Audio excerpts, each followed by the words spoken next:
Alamin na natin ngayon ang update sa lagay ng panahon, partikular na sa inaasahang heat index ngayong araw. Ihahatid yan ni Pag-asa Weather Specialist Veronica Torres. Magandang araw po sa inyo pati na rin sa ating mga taga-subaybay sa PTV4. Sa kasalukuyan, easterlies ang nakaka-apekto sa ating bansa.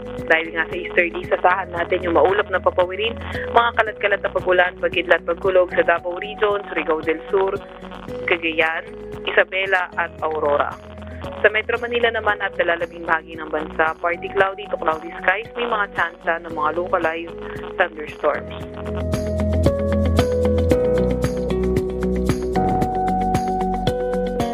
Wala naman tayo nakataas warning sa kahit na anong baybay ng ating bansa, and also wala naman tayong namomonitor na low pressure area or bagyo sa loob or malapit sa ating Philippine Area of Responsibility.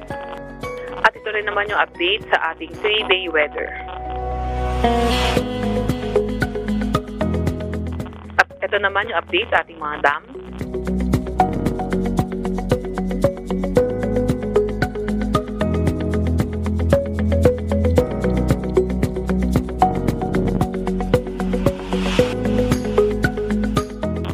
Base sa ating data, ang pinakamataas na heat index na posibleng maramdaman ngayong araw ay nasa around 40 degrees Celsius sa may Dagupan, Pangasinan at 40 degrees Celsius din sa may Carapan, Oriental, Mindoro.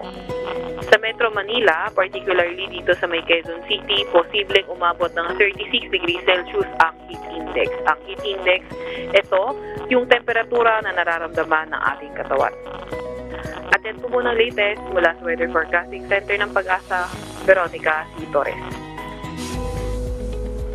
Maraming salamat Pag-asa Weather Specialist Veronica Torres at paalala muli sa ating mga kababayan para maging ligtas sa lahat ng pagkakataon mula sa epekto ng pagbago-bagong panahon. Ugaliing tumutok dito lang sa PTV Info Weather.